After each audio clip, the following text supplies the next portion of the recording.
നമ്മൾ ബാബേൽ ടവറിനോടുള്ള ബന്ധത്തിൽ വന്ന വ്യതിയാനങ്ങൾ നാം ചിന്തിച്ചുകൊണ്ടിരിക്കുകയായിരുന്നു. അതിൽ പ്രാരംഭമായിട്ട് നാം ചിന്തിച്ചത്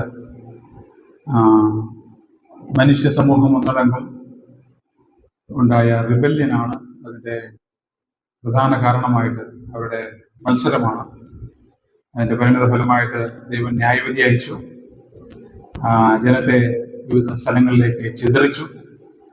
ആ ചിതറിപ്പോയതിൻ്റെ അടിസ്ഥാനത്തിൽ അവരുടെ ഓർമ്മയിൽ നിന്ന് ചകഞ്ഞെടുത്ത പല വസ്തുതകളും മിഥ്യാധാരണകൾ, from memory of god to mythology, സത്യദൈവത്തെക്കുറിച്ചുള്ള ധാരണ അവർക്കുണ്ടായിരുന്നു. പ്രത്യേകിച്ച് നോഹയിൽ നിന്നും നോഹയുടെ മക്കളിൽ നിന്നും ലഭിച്ച വിവരങ്ങൾ.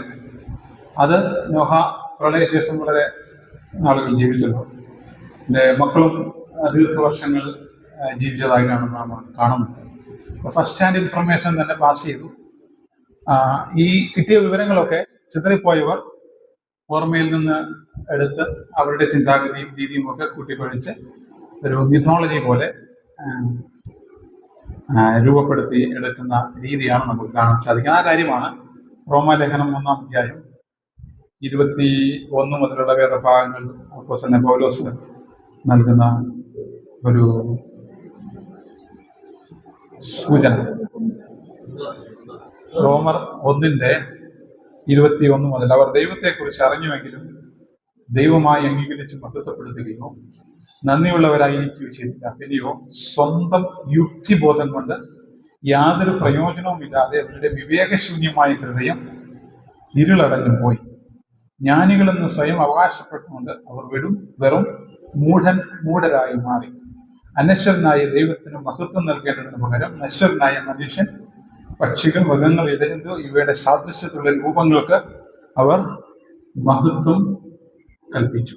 അപ്പോൾ ഈ നിലയിൽ മിഥ്യാധാരണകൾ കൊണ്ട് അവരുടെ ചിന്താഗതികൾ നിറയുകയും ആ നിലയിൽ ഉള്ള കാര്യങ്ങൾ കൂടുതൽ പ്രചരിപ്പിക്കുകയും ചെയ്തു. അതിനെ തുടർന്നാണ് ബഹുദൈവ വിശ്വാസം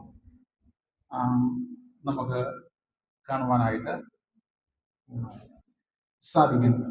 ഏകസത്യ ദൈവത്തെ മറുതലിച്ച് ദൈവത്തിൻ്റെ സൃഷ്ടിയെ ദൈവമായിട്ട് കാണുവാനായിട്ട്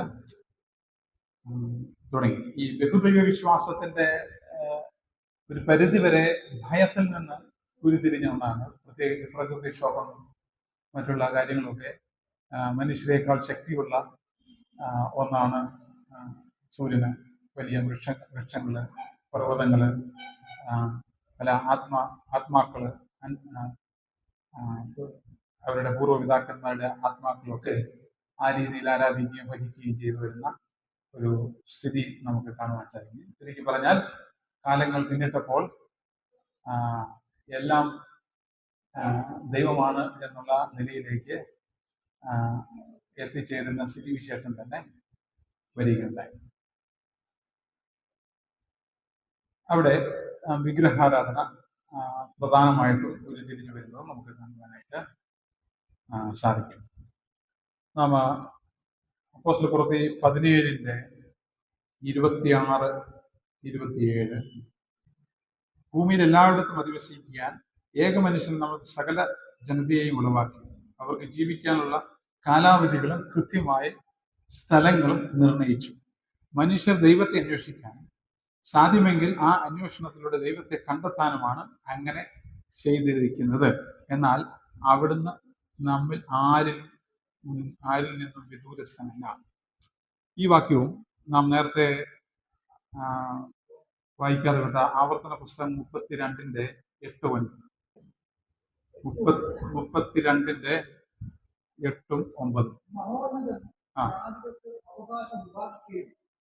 മനുഷ്യപുത്രന്മാരെ വേർതിരിക്കുകയും ചെയ്തപ്പോൾ അവൻ ഇസ്രായേൽ മക്കളുടെ എണ്ണത്തിന് തക്കവണ്ണം ജാതികളുടെ അതിർത്തികൾ നിശ്ചയിച്ചു. യഹോവയുടെ അംശം അവന്റെ ജനവും യാക്കോബ് അവന്റെ അവകാശവും.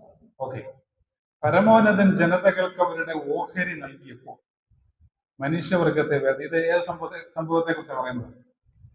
ബാബേൽ ഗോപുരത്തില് ജനതകളെ വിഭാഗിച്ച് വിട്ട സംഭവത്തെ കുറിച്ചാണ് പറയുന്നത്. അപ്പോൾ ഇസ്രായേൽ മക്കളുടെ എണ്ണം അനുസരിച്ച് അവിടുന്ന് ജനസമൂഹങ്ങൾക്ക് അതിർത്തി നിശ്ചയിച്ചു എന്നാണ് നമ്മുടെയൊക്കെ പരിഭാഷകളിൽ എഴുതിയിരിക്കുന്നത്. ഇവിടെ ഒരു ചോദ്യം, അന്നേരം ഇസ്രായേൽ മക്കൾ ഉണ്ടായിരുന്നു? ബാബേൽ ഗോപുരത്തിന്റെ സമയത്ത് ഇസ്രായേൽ മക്കൾ ഉണ്ടായിരുന്നു? ഇല്ല. പിന്നെ ഇതിനെ അവിടെ ഇസ്രായേൽ മക്കൾ എന്ന് എഴുതിയിരിക്കുന്നു. അബ്രഹാമിന്റെ പരിപ്രദേശത്ത് നിൽക്കുന്ന വാക്കുകളുണ്ട്. അത് കഴിഞ്ഞിട്ട് എല്ലാം വന്നത്. ഇത് യഹൂദന്മാര് ആധികാരികമെന്ന് കരുതി അവരുടെ കയ്യിലിരിക്കുന്ന ഒരു എബ്രായ ബൈബിൾ, ഇതിന് മെസോററ്റിക് ടെക്സ്റ്റാണ്. മെസോറൈറ്റ് സ്കോളേഴ്സ് ലഭ്യമായിരിക്കുന്ന കയ്യെഴുത്ത് പ്രതികളൊക്കെ വെച്ച് ക്രോഡീകരിച്ച അതനുസരിച്ച് ലഭ്യമാക്കിയ ഒരു ടെക്സ്റ്റാണ്. അവിടെ ഇസ്രായേൽ മക്കളുടെ എണ്ണത്തിനൊക്കണം എന്നാണ് എഴുതിയിരിക്കുന്നത്. എന്നാൽ ഈ ഒരു ചിന്താഗതിയായിരുന്നു 1948 വരെയും ജനം വെച്ച് പുലർത്തിക്കൊണ്ടിരുന്നത്. എന്നാൽ 48-ല് ചാവുകടൽ ചുരുളുകൾ കൂടുതൽ കണ്ടെത്തുന്നുണ്ടായി. ചാവുകടൽ ചുരുളുകളിൽ ഈ ആവർത്തന പുസ്തകത്തിന്റെ കയ്യെഴുത്ത് പ്രതിയില് അവിടെ ഇസ്രായേൽ മക്കളുടെ എണ്ണത്തിനനുസരിച്ചെന്നല്ല എഴുതിയിരിക്കുന്നത്, ദൈവപുത്രന്മാരുടെ എണ്ണത്തിനനുസരിച്ച് എന്നാണ്. ചാവുകടൽ ചുരുൾ എന്ന് പറഞ്ഞാൽ ഡെഡ് സീ ഉണ്ടല്ലോ, ഡെഡ് സീയുടെ പരിസര പ്രദേശത്ത് പണ്ട് യഹൂദന്മാര് പീഡിപ്പിക്കപ്പെട്ടപ്പോൾ, പ്രത്യേകിച്ച് AD 70-ല് അവർക്ക് ദേശമെല്ലാം വിട്ട് ഓടേണ്ടി വന്നു. ഇവർ ഓടിപ്പോയപ്പോൾ ഈ ഭക്തരായിട്ടുള്ള യഹൂദന്മാർ എന്ത് ചെയ്തു? അന്ന് അവർ ഉപയോഗിച്ചുകൊണ്ടിരുന്ന തിരുവചനത്തിന്റെ കയ്യെഴുത്ത് പ്രതികളെല്ലാം പല ഗുഹകളിലാക്കി ഒളിപ്പിച്ചു. അത് ഒരു ആട്ടിടയൻ ഒരു കല്ലെടുത്തെറിഞ്ഞപ്പോൾ ഒരു കലത്തിന്റെ കൊള്ളുന്ന ശബ്ദം കണ്ട് അതെന്നാണെന്ന് അന്വേഷിച്ചപ്പോൾ അവിടെ കുറെ ഗുഹകൾ, 10-12 ഗുഹകളുണ്ട്. ആ ഗുഹകൾ നിറച്ചും കയ്യെഴുത്ത് പ്രതികളാണ്. ഈ കയ്യെഴുത്ത് പ്രതികളെല്ലാം എടുത്ത് അവരെന്ത് ചെയ്തു? അന്ന് ഈ പൗരാണിക വസ്തുക്കൾക്കൊക്കെ ഭയങ്കര വില കിട്ടുന്ന സമയം ഈ സാധനങ്ങളെല്ലാം എടുത്ത് അവർ വിറ്റു. ഇതിൽ മിക്ക ഭാഗവും ബ്രിട്ടീഷുകാരാണ് വാങ്ങിച്ചത്. അവരുടെ വിലപ്പെട്ട പല കയ്യെഴുത്ത് പ്രതികളും ആ നിലയിൽ നഷ്ടപ്പെട്ടു. എന്നാൽ ഈ കീറിയും പൊട്ടിയും പൊളിഞ്ഞും കിടക്കുന്ന കുറച്ച് കാര്യങ്ങളും ചില ബുക്കുകളും ഒക്കെയാണ് ഈ ശരിക്കും ബൈബിൾ പഠനത്തിന് ഉപകരിക്കുന്ന രീതിയിൽ ലഭ്യമായത്. പണ്ഡിതന്മാർ അതിനകത്ത് നടത്തിയ റിസർച്ചിനകത്ത് പല കയ്യെഴുത്ത് പ്രതികളിലും ബൈബിളിലെ കയ്യെഴുത്ത് പ്രതികൾ ലഭിക്കുകയുണ്ടായി. ആ കയ്യെഴുത്ത് പ്രതികളുടെ കൂട്ടത്തിൽ ഹാനോക്കിന്റെ പ്രവചനത്തിന്റെ കയ്യെഴുത്ത് പ്രതിയുണ്ട്. അതിന്റെ അർത്ഥം അന്ന് ഉള്ള ആളുകൾ അത് അവരുടെ കൂട്ടത്തിൽ ഉപയോഗിച്ചിരുന്നു എന്നതാണ്. ചരിത്ര പുസ്തകമായിട്ട് അവർ ദൈവവചനത്തിന് തുല്യ പ്രാധാന്യം കൊടുത്തിട്ടുണ്ടോ നമുക്കറിഞ്ഞൂടാ, എന്നാലും ചരിത്ര പുസ്തകമായിട്ട് ഉപയോഗിച്ചിരുന്നു. അവിടെ നിന്ന് കിട്ടിയ കയ്യെഴുത്ത് പ്രതിയിൽ ഈ ആവർത്തനം 32:8 ഇസ്രായേൽ മക്കളുടെ എണ്ണത്തിനൊത്തണോ അല്ല ദൈവപുത്രന്മാരുടെ എണ്ണത്തിന് അത് സപ്പോർട്ട് ചെയ്യുന്ന വേറൊരു തെളിവ് നമുക്കുണ്ട്. ഈ എബ്രായ പരിഭാഷയുടെ എബ്രായ ബൈബിളിന്റെ ഗ്രീക്ക് പരിഭാഷയിൽ അവർ ചെയ്തിരിക്കുന്നത് ഏഞ്ചൽസ് ഓഫ് ഗോഡ്, ദൈവദൂതന്മാരുടെ എണ്ണത്തിനനുസരിച്ചെന്നാണ് അവർ പരിഭാഷിക്കുന്നത്. അത് നടന്നത് തന്നെ കുറെ വർഷങ്ങൾക്ക് മുമ്പാണ്. LXS ഗ്രീക്കിന്റെ പരിഭാഷ ഒക്കെ നടന്നത്. ഈ കയ്യെഴുത്ത് കൃത്യമൊക്കെ കണ്ടുപിടിക്കുന്നതിന് ഒത്തിരി മുമ്പാണ് അത് നടന്നത്. അപ്പോൾ ഈ കാര്യങ്ങളെല്ലാം തട്ടിച്ചു നോക്കുമ്പോൾ ഈ പല ഇംഗ്ലീഷ് ബൈബിളുകളിലും ഫുട് നോട്ടായിട്ട് കൊടുത്തിട്ടുണ്ട് അവിടെ ദൈവപുത്രന്മാരുടെ എണ്ണത്തിനൊത്തവണ്ണം. ചില ഇംഗ്ലീഷ് ബൈബിളിൽ ഇസ്രായേൽ മക്കളുടെ ഇത് ഫുട് നോട്ടിലിട്ടിട്ട് ദൈവപുത്രന്മാരുടെ എണ്ണത്തിനൊത്തവണ്ണം എന്നാണ് എനിക്കൊന്ന് ESV ഇംഗ്ലീഷ് സ്റ്റാൻഡേർഡ് വേർഷൻ ഒക്കെ അങ്ങനെയാണ് ചെയ്തിരിക്കുന്നത്. അപ്പോൾ ഇവിടെ ഒന്നാമത് ഇസ്രായേൽ ജനം ഈ സമയത്ത് ഇല്ലായിരുന്നു. ഇസ്രായേൽ ജനത്തിനനുസരിച്ച് വിഭജനം നേരത്തെ കഴിഞ്ഞു.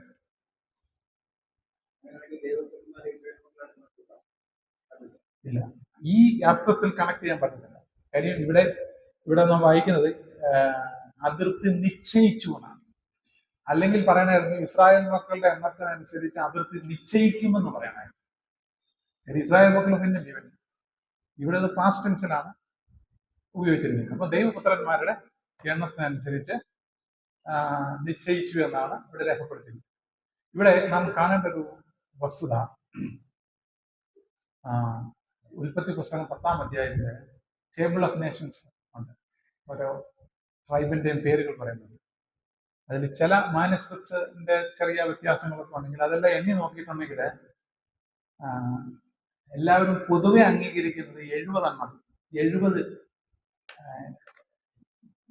രാഷ്ട്രങ്ങൾ ഉണ്ടായി എന്നുള്ള രീതിയിലാണ് എല്ലാവരും പൊതുവെ. ചില വേരിയേഷൻസ് എബ്രായ ജനത 71ആയിട്ടോ, പിന്നെ വേറെ ഒരു ജനത ഏതോമിന്റെ അത് പറഞ്ഞിട്ടാണ് 72-ാമത്തെ 70-നും 72-നും ഇടയ്ക്കാണ് എല്ലാ ആളുകളും ചിന്തിക്കുന്നത്. അപ്പോൾ എബ്രായ ട്രഡിഷൻ അനുസരിച്ച് ഈ ബാബേലിന്റെ ഭാഷ കലക്കി കളഞ്ഞപ്പോൾ 70 ഭാഷകളാക്കി കലക്കിയമാണ് പൊതുവെ എബ്രായ ട്രഡിഷൻ പറയുന്നത്. 70 വിശ്വസിക്കാനും കൂടുതൽ ന്യായമുണ്ട്. ഈ ചരിത്രത്തെക്കാൾ ഉപരി യേശു കർത്താവ് രാജ്യം സ്ഥാപിക്കാനായിട്ട് വന്നപ്പോൾ ഇസ്രായേൽ ജനം അവരെ സ്വീകരിച്ചില്ല. അതൊരു യാഥാർത്ഥ്യം. എന്നാൽ തൻ്റെ പരസ്യ ശുശ്രൂഷ വേളകളിൽ ശിഷ്യന്മാരെ പറഞ്ഞയച്ചു, ഈരണ്ടായിട്ട് പറഞ്ഞയച്ചു. എത്ര പേരെ പറഞ്ഞയച്ചു? 70 പേരെയാണ് പറഞ്ഞയച്ചത്. എന്നുവെച്ചാൽ ഈ ദൈവത്തിൽ നിന്ന് അകന്നുപോയ ജനതയെ തിരിച്ചു വരുത്തുവാനാണ് യേശു കർത്താവ് ഭൂമിയിലേക്ക് വന്നത്. അപ്പോൾ പല വേദപണ്ഡിതാക്കന്മാരുടെയും അഭിപ്രായത്തിൽ പ്രതീകാത്മകമായിട്ട് അന്ന് വിഭജിക്കപ്പെട്ട എല്ലാ ആ രാഷ്ട്രങ്ങളിലേക്കും അയച്ചു എന്നുള്ളതാണ്. അതിന് 70 പേരെ തിരഞ്ഞെടുത്ത് അയച്ചത്. ഓരോ രാഷ്ട്രത്തിനും ഓരോ ഗ്രൂപ്പ് എന്നുള്ള നിലയിൽ അയച്ച് അവരോടെല്ലാവരോടും സുവിശേഷം അറിയിച്ചു എന്നുള്ളൊരു കാര്യമാണ് കാണുവാൻ സാധിക്കുന്നത്. തന്നെയുമല്ല, അപ്പോസ്തലന്മാരുടെ സുവിശേഷീകരണ യാത്ര, പ്രത്യേകിച്ച് ജാതികളുടെ അപ്പോസ്തലനായിട്ട് തിരഞ്ഞെടുത്തത് അപ്പോസ്തലനായ പൗലോസാണ്. ഉൽപ്പത്തി പുസ്തകം 10-ാം അധ്യായത്തിൽ പറഞ്ഞിരിക്കുന്ന ടേബിൾ ഓഫ് നേഷൻസിന്റെ ജിയോഗ്രഫിക്കൽ ലൊക്കേഷൻസ് മുഴുവനും അപ്പോസ്തലനായ പൗലോസ് കവർ ചെയ്തു. സെയിം ജിയോഗ്രഫിയാണ് അപ്പോസ്തലനായ പൗലോസിന്റെ സുവിശേഷീകരണ യാത്രകൾ മൊത്തം പൂർത്തിയാണ്. അപ്പോൾ ആ ഒരു ഇതുമായിട്ടുള്ള കണക്ഷൻ നമുക്ക് വളരെ വ്യക്തമായിട്ട് മനസ്സിലാക്കാനായിട്ട് സാധിക്കും.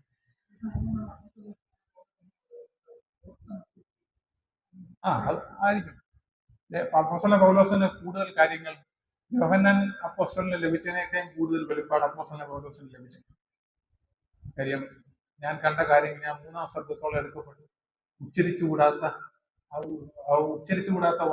വാക്കുകൾ, അല്ലെങ്കിൽ മനുഷ്യർ അത് പല വാദം പറയുന്നുണ്ട്, പറയാൻ പാടില്ലെന്നോ അല്ലെങ്കിൽ മനുഷ്യന് വിശാദമാക്കാൻ വാക്കുകളില്ലെന്നോ ഒക്കെ പറയുന്നുണ്ട്. താൻ കാര്യങ്ങൾ കൂടുതൽ വ്യക്തമായിട്ട് മനസ്സിലാക്കി അതിന്റെ അടിസ്ഥാനത്തിലാണ് താൻ എഴുതിയത്. അതനുസരിച്ചാണ് താൻ പലയിടത്തും യാത്ര ചെയ്യുന്നതിനെ കുറിച്ചുള്ള പ്ലാനും കാര്യങ്ങളും എല്ലാം. ജിയോഗ്രഫി ഒന്ന് കമ്പയർ ചെയ്യുവാണെങ്കിൽ ടേബിൾ ഓഫ് നേഷൻസിലെ 70 ആ ജനസമൂഹം തമ്പടിച്ചിരുന്ന ഭൂപ്രദേശങ്ങളിൽ മുഴുവനും അപ്പോസ്തലനായ പൗലോസ് ഉൽപ്പത്തി 10-ാം അധ്യായത്തിലാണ് എഴുതിയിട്ടുള്ളത്. ജിയോഗ്രഫി അനുസരിച്ച് രാഷ്ട്രം അന്ന് നിലനിൽക്കുന്ന രാഷ്ട്രവും അപ്പം പൗലോസിനെ നിയോഗിച്ചത് ജാതികളുടെ അപ്പോസ്തലനായിട്ടാണ് നിയമിച്ചത്. സകല രാഷ്ട്രങ്ങളിലേക്കും സുവിശേഷത്തിന്റെ സന്ദേശം യേശുക്രിസ്തു ആയിരുന്നപ്പോൾ തന്നെ പ്രതീകാത്മകമായിട്ട് 70 പേരെ പറഞ്ഞയച്ചു. അപ്പോസ്തലനായ പൗലോസിനെ ആ ദൗത്യം ഏൽപ്പിച്ച് അവരുടെ ഭൂപ്രദേശം മുഴുവനും കവർ ചെയ്യിപ്പിക്കുകയും ചെയ്യുന്നില്ല. ഇനി ഒരു ചോദ്യം ചോദിക്കും, ദൈവപുത്രന്മാരെ രാഷ്ട്രത്തിന്റെ തലവനായിട്ട് ആക്കിയിട്ടുണ്ടോ? ഉണ്ടോ? ദൈവപുത്രന്മാരെ രാഷ്ട്രത്തിന്റെ തലവനായിട്ട് ആക്കി എന്നാണ് പൊതുവെ നമുക്ക് ബൈബിൾ വായിക്കുമ്പോൾ മനസ്സിലാക്കാൻ സാധിക്കുന്നത്. അതിന് കൂടുതൽ കൃത്യതയാർന്ന വാക്യങ്ങൾ കുറവാണെങ്കിലും വളരെ വ്യക്തമായിട്ടുള്ള ഒരു വേദഭാഗം ബൈബിളിലുണ്ട്. ദാനിയേൽ പ്രവാചകന്റെ പുസ്തകം 10-ാമത്തെ അധ്യായം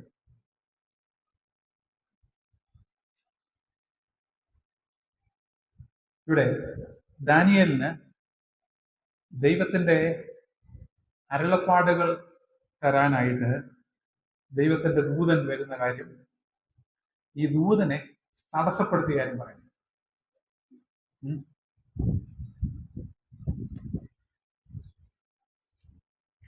ആ തടസ്സപ്പെടുത്തിയ ആളെ കുറിച്ച് പറഞ്ഞിരിക്കുന്നത് എന്താണ്? പാർസി രാജ്യത്തിന്റെ പ്രഭു. 13-ാമത്തെ വാക്യം. പിന്നീട് അദ്ദേഹം ദാനിയേലെ 12-13, 10-ാം അധ്യായം 12-13. പിന്നീട് അദ്ദേഹം പറഞ്ഞു, ദാനിയേലെ ഭയപ്പെടേണ്ട, ഇത് ഗ്രഹിക്കുന്നതിന് നിന്റെ ദൈവത്തിന്റെ മുമ്പിൽ സ്വയം താഴ്ത്തുന്നതിന് നീ മനസ്സ് വെച്ച് ആദ്യ ദിവസം മുതൽ നിന്റെ വാക്കുകൾ കേട്ട് ഇരിക്കുന്നു. നിന്റെ അപേക്ഷയ്ക്ക് ഉത്തരമായി തന്നെ ഞാൻ വന്നിരിക്കുന്നു. പാർസി രാജ്യത്തിന്റെ പ്രഭു 21 ദിവസം എന്നോട് എതിർത്തു നിന്നു.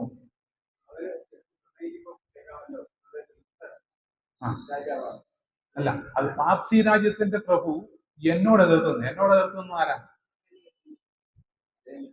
ദാനിയേലിന് വെളിപ്പാട് തരുവാൻ വന്ന ദൂതനോട് എതിർത്തുന്നു. അപ്പം മനുഷ്യനാണെങ്കിൽ, പാർസി രാജ്യത്തിന്റെ പ്രഭു മനുഷ്യനാണെങ്കിൽ, ആ മനുഷ്യനാണോ ദൈവത്തിന്റെ ദൂതനോട് എതിർത്ത് നിന്ന് 21 ദിവസം തടഞ്ഞു വെച്ചത്? അല്ല. അപ്പോൾ ഒരു മീഖായേൽ എന്നെ സഹായിക്കാൻ വന്നു. കാരണം ഞാൻ അവിടെ പാർസി രാജാവിനോടൊപ്പം തടഞ്ഞു വെക്കപ്പെട്ടിരുന്നു. എന്നുവെച്ചാൽ പാർസി രാജ്യത്തിന്റെ അധിപതിയായിട്ട് ദൈവപുത്രൻ, അത് മിക്കവാറും വീണുപോയ ദൈവപുത്രന്മാരിൽ ഒരാളാണ്, തടയാൻ ശ്രമിച്ചത്. നിന്റെ ജനത്തിന്റെ ഭാവിയിൽ സംഭവിക്കാൻ പോകുന്ന കാര്യം വിദൂര ഭാവിയിൽ. പിന്നെ 20-21 വാക്യങ്ങൾ വായിക്കുമ്പോൾ അദ്ദേഹം എന്നോട് സംസാരിച്ചപ്പോൾ 20. അപ്പോൾ അദ്ദേഹം പറഞ്ഞു, ഞാൻ നിന്റെ അടുക്കൽ വന്നത് എന്തിനെന്ന് നിനക്കറിയാമോ? ഞാനിപ്പോൾ പാർസിയിലെ പ്രഭുവിനോട് യുദ്ധം ചെയ്യാൻ മടങ്ങിപ്പോകും. ഞാൻ പോയ ശേഷം ഗ്രീക്ക് ദേശത്തിന്റെ പ്രഭു വരും. എന്നാൽ സത്യഗ്രന്ഥത്തിൽ എഴുതിയിരിക്കുന്നത് എന്താണെന്ന് ഞാൻ നിന്നോട് പറയാം. നിങ്ങളുടെ പ്രഭുവായ മീഖായേൽ ഒഴികെ ഈ കാര്യങ്ങൾ എന്നോടൊപ്പം ഉറച്ചു നിൽക്കാൻ ആരുമില്ല. അപ്പൊ മീഖായേൽ ഏത് രാജ്യത്തിന്റെ പ്രഭു? നിങ്ങളുടെ പ്രഭുവായ മീഖായേൽ. ദാനിയേൽ ഇപ്പൊ എവിടാ? ബാബേൽ. അപ്പൊ ബാബേൽ രാജ്യത്തിന്റെ പ്രഭുവായിട്ട് മീഖായേലിനെ ദൈവമാക്കി വെച്ചിരിക്കും. പാർസി രാജ്യത്തിന്റെ പ്രഭുവാണ് അറ്റാക്ക് ചെയ്തത്, മീഖായേലിനെ തടഞ്ഞു വെച്ചത്. അതിന്റെ പേര് പറഞ്ഞിട്ടില്ല. മിക്കവാറും ഈ സൺസ് ഓഫ് ഗോഡ് വീണുപോയ ദൂതന്മാരിൽ ഒരാളായിരിക്കാനാണ് സാധ്യത. ഈ ഒരു സൂചന അനുസരിച്ച് ഇതാണ് വ്യക്തമായിട്ടുള്ള സൂചന. ഇന്നുള്ള ലോകരാഷ്ട്രങ്ങളുടെ മുഴുവനും മേൽ ദൈവം ഓരോ ദൈവപുത്രന്മാരെ ആക്കി വെച്ചിട്ടുണ്ട്. ഈ പശ്ചാത്തലത്തിലാണ് നമ്മൾ 82-ാമത്തെ സങ്കീർത്തനം വായിക്കേണ്ടത്. 82-ാമത്തെ സങ്കീർത്തനം.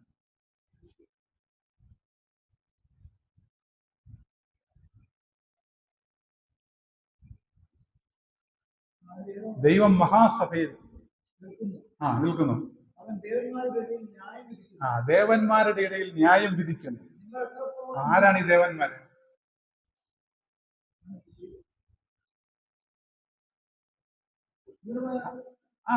ഇവിടെ പറയുന്ന ദേവന്മാരാരാ? 6-ാം വാക്യത്തിലുണ്ട്, നിങ്ങൾ ദേവന്മാരെന്നും നിങ്ങൾ എല്ലാവരും അത്യുന്നതന്റെ മക്കളെന്നും ഞാൻ പറഞ്ഞു. ഇത് സൺസ് ഓഫ് ഗോഡിനെ കുറിച്ചാണ്. ദേവന്മാരെന്ന് വീണുപോയവരാണോ നിർമ്മതമില്ല.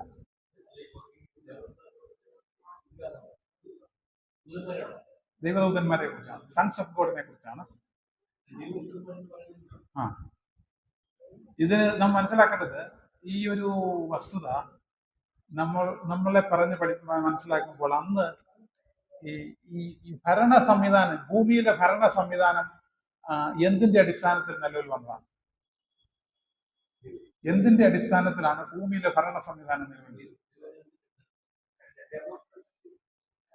അല്ല, ഭൂമിയിലെ ഏത് ഭരണ വ്യവസ്ഥയാണെങ്കിലും അത് നിലവിൽ വന്നത് ദൈവവചനത്തിന്റെ അടിസ്ഥാനത്തിൽ നമുക്ക് വെളിപ്പെടുത്തി കിട്ടിയെങ്കിലും ദൈവ ദൈവത്തിന്റെ ഭരണത്തിന്റെ അടിസ്ഥാനത്തിലാണ് നിലവിൽ വന്നത്.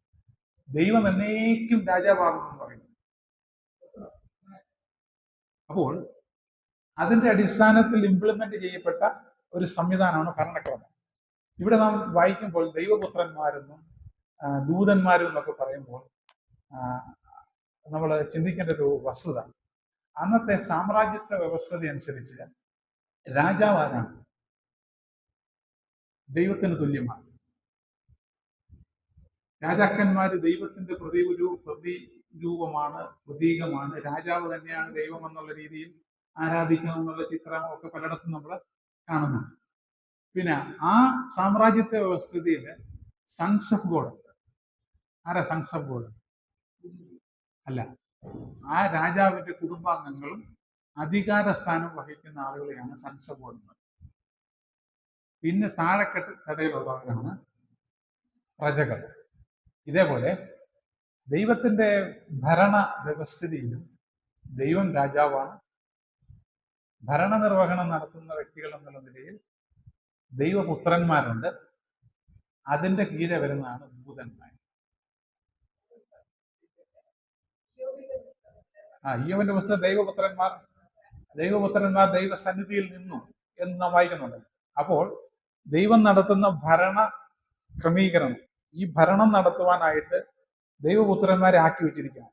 ഇയ്യോബിന്റെ പുസ്തകം നൽകുന്ന ചിത്രം അവർ ദൈവസന്നിധിയിൽ വന്ന് റിപ്പോർട്ട് കൊടുക്കുന്ന ചിത്രം.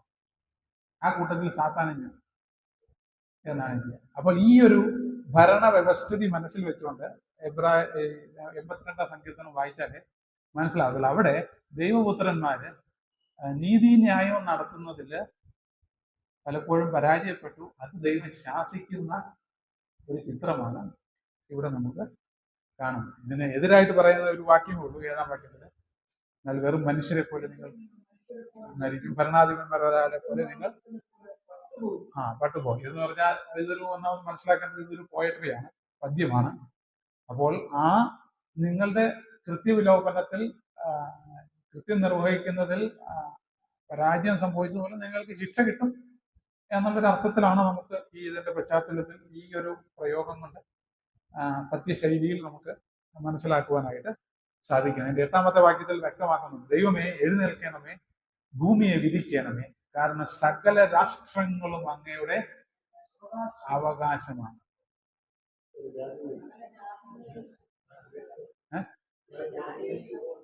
ജാതികളെന്ന് നമ്മുടെ സാധാരണ ഞാൻ വേറൊരു പരിഭാഷ വായിക്കും. അതിനകത്ത് സകല രാഷ്ട്രങ്ങളും, ജാതികൾ എന്ന് പറഞ്ഞാൽ ജനതകൾ അല്ലെങ്കിൽ രാഷ്ട്രങ്ങൾ. ഇതിനിടെ ഏറ്റവും ആപ്റ്റായിട്ടുള്ളത് രാഷ്ട്രങ്ങൾ എന്നാണ്. രാഷ്ട്രങ്ങളെ വിഭജിച്ചപ്പോൾ, ജനതകളെ വിഭജിച്ചപ്പോൾ ഉള്ള ഒരു ചിത്രമാണ് നമുക്ക് ഇവിടെ കാണുവാനായിട്ട് സാധിക്കുന്നത്. അപ്പോൾ രാജ്യത്തിന്റെ മേൽ ഇന്ന് നമ്മുടെ ഭരണം നിർവഹിക്കുന്നത് ആരാണ്? ഒരു അദൃശ്യ ശക്തിയുണ്ട്. അത് ദൈവത്തിന്റെ പ്രവർത്തനമാണ് അത് നിർവഹിക്കുന്നത്. അതിന്റെ ഇടയ്ക്ക് പ്രശ്നം ഉണ്ടാക്കുന്നവരാണ് വീണുപോയ ദൂതന്മാരെന്നുള്ള നിലയിലാണ് ഈ ദാനിയേൽ പ്രവാചകന്റെ പുസ്തകത്തിൽ പാർസി രാജ്യത്തിന്റെ പ്രഭു എന്നാണ് അവിടെ വിശേഷിപ്പിച്ചിരിക്കുന്നത്. അത് മനുഷ്യനല്ല. എന്താണ് മനുഷ്യനും ദൂതനും തമ്മിൽ അങ്ങനെ ഒരു എല്ലാ വേദപണ്ഡിതാക്കന്മാരും അതൊരു ദൂതനാണ് അല്ലെങ്കിൽ സ്പിരിറ്റ് ബീയിങ് ആണെന്നാണ് അഭിപ്രായപ്പെടുന്നത്. അറ്റ്ലീസ്റ്റ് മീഖായേലും ദൈവദൂതനാണ് എന്നുള്ള കാര്യം നമുക്കിവിടെ മനസ്സിലാക്കാൻ സാധിക്കും. ഈ ഒരു ഭാഗങ്ങൾ കണക്ട് ചെയ്ത് ചിന്തിക്കുമ്പോൾ അങ്ങനെയുള്ള ഒരു ചിത്രമാണ് നമുക്ക് ലഭിക്കുന്നത്.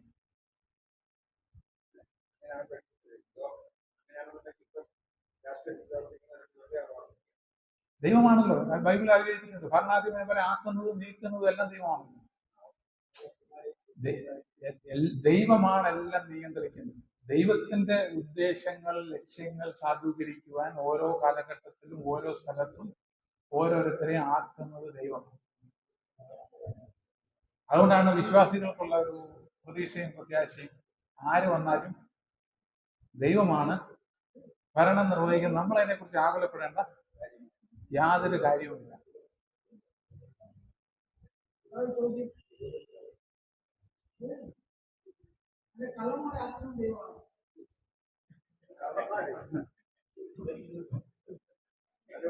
ആ അത് അത് അതിപ്പം നമ്മൾ ഏതൊരു കാലഘട്ടവും എടുത്ത് നോക്കിയിട്ടുണ്ടെങ്കിൽ നീതിയോടും ന്യായത്തോടും കൂടെ ആ, ഭരിക്കാനാണ് ദൈവം ഓരോരുത്തരെ ആക്കി വയ്ക്കുന്നത്.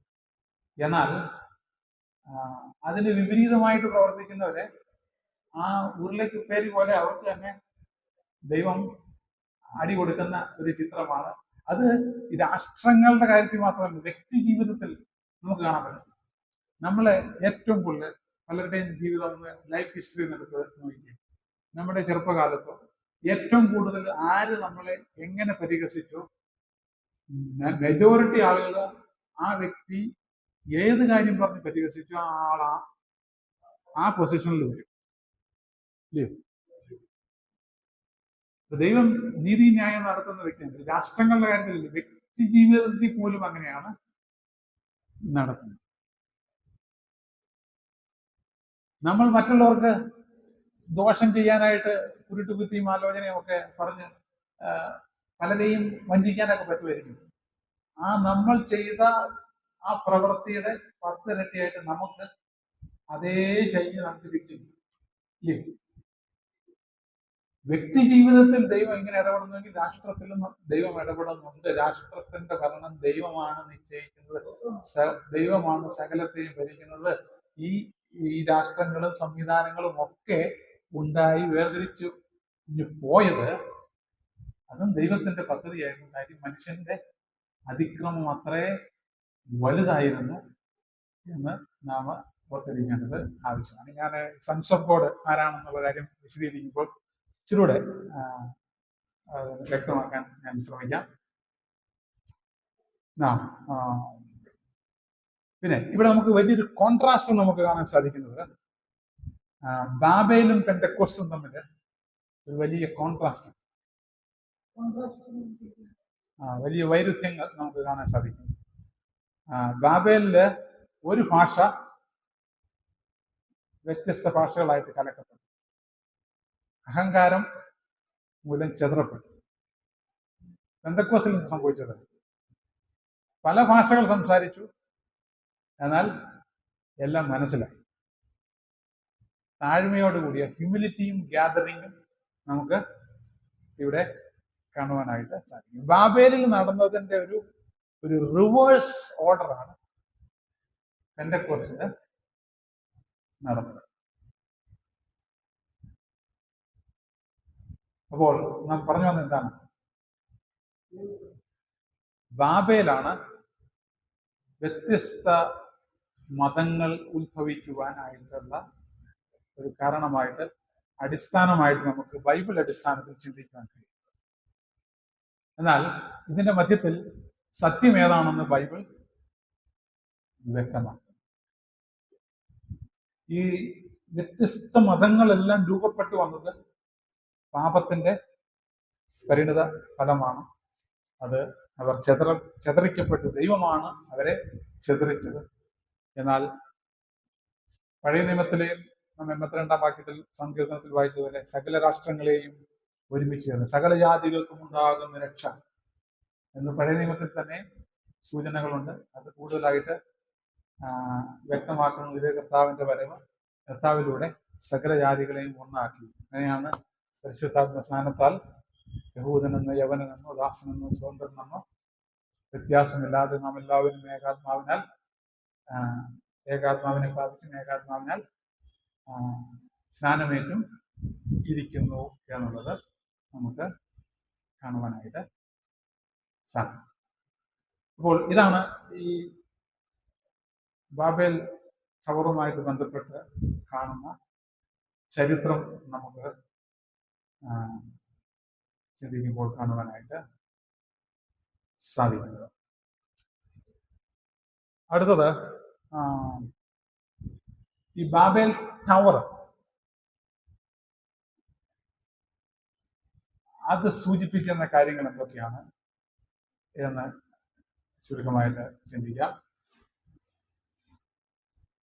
ഈ ബാബേൽ ടവർ ഉണ്ടാക്കിയത് സെഗൂറാട്ട് എന്ന് പറഞ്ഞ പല ഗോപുര നിർമ്മിതി ഈജിപ്തിന്റെ പല ഭാഗത്തും നമുക്ക് കാണുവാനായിട്ട് സാധിക്കും. അതിനോട് സാമ്യം വരുന്ന ഒന്നാണ് ബാബേൽ ടവർ എന്നും നമുക്ക് കാണാൻ സാധിക്കും. സെഗുറാത്ത് എന്ന വാക്കിന്റെ അർത്ഥം to build high or to rise up. ഇത് ആ വാക്കിന്റെ അർത്ഥം അങ്ങനെയാണ്, to build high or to rise up. ഇത് ziggurat designed as artificial mountains എന്ന് വെച്ചാൽ മനുഷ്യനിർമ്മിതമായ ഒരു മലയ്ക്ക് അല്ലെങ്കിൽ പർവ്വതത്തിന് സമാനമായിട്ടുള്ള ഒന്നാണ് ഈ ഗോപുര നിർമ്മിതി സൂചിപ്പിക്കുന്നത്. ഈ ഉയർന്ന ഈ പ്രതലം ഭൂമിയെ സ്വർഗവുമായിട്ട് കണക്ട് ചെയ്യുന്ന ഒരു കണക്ഷൻ പോയിന്റ് ആണ് എന്നുള്ള വിശ്വാസത്തിലാണ് ഈ ഗോപുര നിർമ്മിതി മൊത്തം ചെയ്തുകൊണ്ടിരുന്നത്. ആ അർത്ഥത്തിലാണ് 11:4 നാം വായിക്കുന്നത്, let us build ourselves a city. നമുക്ക് തമ്മിൽ ഒരു പട്ടണം ഉണ്ടാക്കാം, ഒരു ഗോപുരം, അത് സ്വർഗത്തോളം എത്തുന്ന ഒരു ഗോപുരം. ആ വിശ്വാസത്തിന്റെ പുറകില് സ്വർഗവും ഭൂമിയും തമ്മിൽ കണക്ട് ചെയ്യുന്ന ഒരു കണക്ഷൻ പോയിന്റ് ആയിട്ടാണ്. ചുരുക്കി പറഞ്ഞാൽ ഈ ഈജിപ്തിലൊക്കെ കണ്ടുവരുന്ന സെഗുറാട്ട് എന്ന് പറഞ്ഞ ആ സ്ട്രക്ചറിന്റെ നിർമ്മിതിയുടെ പിന്നിലുള്ള ശാസ്ത്രം എന്ന് പറയുന്നത് ഡിവൈൻ റെലം അല്ലെങ്കിൽ ദൈവിക തലത്തിലേക്ക് എത്തിച്ചേരാൻ പറ്റുന്ന ഒരു മനുഷ്യ നിർമ്മിതി. ആ നിലയിലാണ് അവര് ചിന്തിച്ചുകൊണ്ടിരുന്നത്. പിരമിഡ് പോലെ അതിന്റെ വേറൊരു വലിയൊരു സ്ട്രക്ചർ, വെറും ശവകുടീരമല്ല, അല്ലാതെ ഇതിനോട് സമാനമായിട്ടുള്ള സെഗുറാറ്റിനോട് സമാനമായിട്ടുള്ള ശില്പങ്ങളൊക്കെ ഉള്ളത്, അതെല്ലാം പല ദേവന്മാരുടെ ആവാസ കേന്ദ്രമാണ്. അതുമൂലം ഈ സ്പിരിറ്റ് റെല്ലമായിട്ട്, ഡിവൈൻ റെല്ലമായിട്ടുള്ള ബന്ധം മനുഷ്യന് പുലർത്താനായിട്ട് കഴിയുന്ന ഒരു ഇടമായിട്ടാണ് അവരതിനെ കരുതിയിരുന്നത്. ഈ നിർമ്മിതിയുടെ ആത്യന്തിക ലക്ഷ്യം എന്താണെന്നറിയാമോ? പ്രാദേശിക ദേവന്മാരെ ആരാധിക്കുവാനുള്ള ഒരു സ്ഥലം. ഇത്തരത്തിലുള്ള ഗോപുരങ്ങൾ പ്രാദേശിക ദേവന്മാരെ ആരാധിക്കുവാനായിട്ടുള്ള ഒരു സ്ഥലമായിട്ടാണ് അവർ നിർമ്മിച്ചത്. അതിന്റെ പിന്നിലുള്ള വിശ്വാസം 2-3 കാര്യമുണ്ട്. ഡ്വെല്ലിംഗ് പ്ലേസ് ഓഫ് ഗോഡ്സ്, ദേവന്മാർ വന്ന് അധിവസിക്കുന്ന സ്ഥലം. ദേവന്മാരും മനുഷ്യരും തമ്മിൽ സംഗമിക്കുന്ന ഇടം. പിന്നെ യാഗാർപ്പണത്തിനും പല ആചാരാനുഷ്ഠാനങ്ങൾക്കും വേണ്ടിയുള്ള ഒരു പവിത്രമായിട്ടുള്ള സ്ഥലം.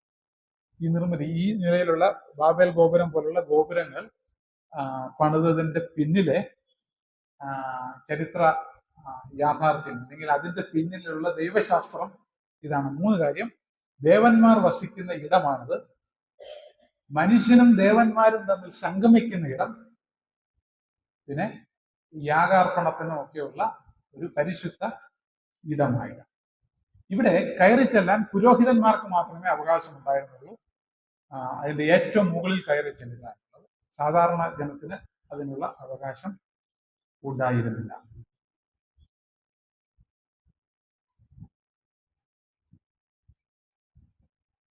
അപ്പോൾ ഈ ഒരു ചിന്താഗതിയാണ് നമ്മൾ മതത്തിന്റെ ആത്യന്തിക ലക്ഷ്യം എന്താണ്? ദൈവത്തെ തേടി പോവുകയാണ്. ദൈവം മനുഷ്യനെ അന്വേഷിച്ചു വരികയല്ല, ഈ നിർമ്മിതിയിലൂടെ ദൈവത്തിന്റെ അടുത്തേക്ക് എത്താൻ ഉള്ളൊരു പരിശ്രമമാണ് അവർ നടത്തി. പിന്നെ ഈ സെഗുറാട്ടും ഹെവനും തമ്മിലുള്ള ബന്ധം എന്താണ്? സെഗുറാത്ത് എന്ന് പറഞ്ഞ ഈ ഒരു ഗോപുരം പോലുള്ള നിർമ്മിതിയാണ്. അതിനെ വിളിക്കുന്ന പേരാണ് സെഗുറാത്ത്. ഗൂഗിളിൽ അടിച്ചു നോക്കി അറിയാം, സെഗുറാത്ത് 3 പിക്ചേഴ്സ് കാണാൻ പറ്റും. ആ ഒരു ഗോപുരം പോലുള്ള നിർമ്മിതിക്കകത്ത് നടക്കുന്ന സംഭവമാണ്. ഇത് ഹെവനുമായിട്ട് വളരെ കണക്റ്റഡ് ആണ്. പൗരാണിക ജനം വിശ്വസിച്ചിരുന്നത് ദേവന്മാര് ആകാശത്തിലാണ് വസിക്കുന്നതാണ് പൗരാണിക ജനം വിശ്വസിച്ചിരുന്നു. അപ്പോൾ ഈ ഒരു സെഗുറാത്ത് നിർമ്മിതി മൂലം ആകാശം വരെ എത്തിയിട്ടുണ്ടെങ്കിൽ ദേവന്മാരുടെ അടുത്തേക്ക് മനുഷ്യർക്ക് ചെല്ലാൻ പറ്റും, ദേവന്മാരുമായിട്ട് നേരിട്ട് ഇടപഴകാൻ പറ്റുമെന്നുള്ള ഒരു വിശ്വാസമായിരുന്നു അതിന്റെ പിന്നിലുള്ളത്. അപ്പോൾ ഈ ബാബേൽ ടവറിൽ ഉണ്ടാക്കിയ ആ ടവർ പണിതതിനോട് അതിന്റെ ആകാശത്തോളം എത്താം. ഇന്ന് അതിനുശേഷം കാണുന്ന സെഗുറാത്തിന്റെ അതിന്റെ പിന്നിലുള്ള തിയോളജി എല്ലാം വളരെ കണക്റ്റഡ് ആയിട്ട് നമുക്ക് കാണുവാനായിട്ട് സാധിക്കും. എന്നാൽ ബൈബിൾ വ്യക്തമാക്കുന്നത് യേശുക്രിസ്തുവിലൂടെ മാത്രമേ ദൈവസന്നിധിയിലേക്ക് ചെല്ലുവാനായിട്ട് സാധിക്കുകയുള്ളൂ. യേശുക്രിസ്തു മാത്രമാണ് ഏക മധ്യസ്ഥൻ, യേശുക്രിസ്തു മാത്രമാണ് ഏക വഴി. പിന്നെ ഈ സെഗുറാത്ത് വേറെ ഒന്നിന്റെ ഒരു പ്രതീകമായിരുന്നു നിൽക്കുന്നത്. ഒരു പട്ടണത്തിന്റെ സമ്പത്ത് പ്രകടമാക്കുന്ന ഒരു നിർമ്മിതിയായിരുന്നു. തന്നെയുമല്ല ചില ദേവന്മാരോടുള്ള ഒരു പ്രത്യേക അനുഭാവം പ്രകടിപ്പിക്കുന്ന ഒന്നായിരുന്നു. തന്നെയുമല്ല യുണൈറ്റഡ് റിലീജിയൻ ആൻഡ് ഗവൺമെന്റ്, ഒരു ഐക്യതയുള്ള മതം, രാഷ്ട്രം, ഇതിനെയൊക്കെ പ്രതീകമായിട്ടും നിൽക്കുന്നു.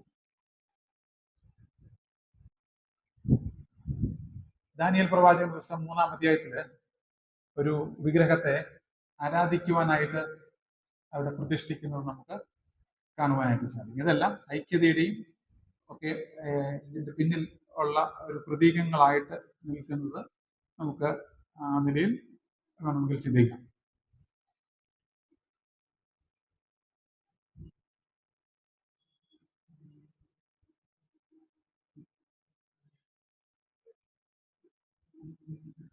പല വേദപണ്ഡിതന്മാരും ചിന്തിക്കുന്നത് ബാബേൽ ടവർ ഈ മെസൊപ്പൊത്താമിയയിൽ ഉണ്ടാക്കിയ സെഗുറാത്തിനോട് തുലനം ചെയ്യുന്ന നിലയിലുള്ള നിർമ്മിതിയാണ് എന്നാണ് പലരും ചിന്തിക്കുന്നത്. അപ്പോൾ ദൈവവുമായിട്ട് അല്ലെങ്കിൽ സ്പിരിച്വൽ റലവുമായിട്ട് നേരിട്ട് ബന്ധപ്പെടാനായിട്ട് മനുഷ്യൻ ചിന്തിച്ച ഒരു വഴിയാണ് ഈ സിഗുറാത്തിന്റെ പുറകിലുള്ളത്.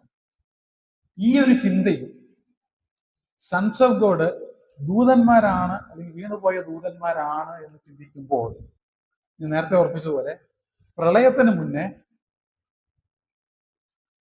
അവരുമായിട്ട് നേരിട്ട് ബന്ധപ്പെട്ടിരുന്നു.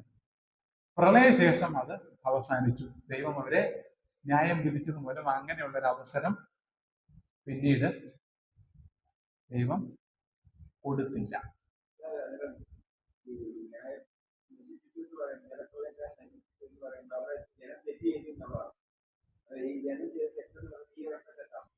ഇതായിരുന്നു നശിപ്പിക്കാനുള്ള തെറ്റ്. ഞാനത് പുറകെ വ്യക്തമാക്കാം.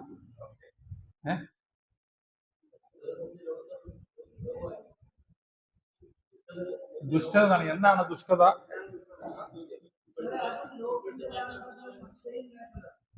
അല്ലെ, ലോത്തിന്റെ കാലഘട്ടത്തില് ഇത് നാം മനസ്സിലാക്കണമെങ്കിൽ ഈ ദൂതന്മാരെ കുറിച്ചുള്ള തെറ്റായിട്ടുള്ള ചിന്താഗതികൾ ആദ്യം മാറ്റണം.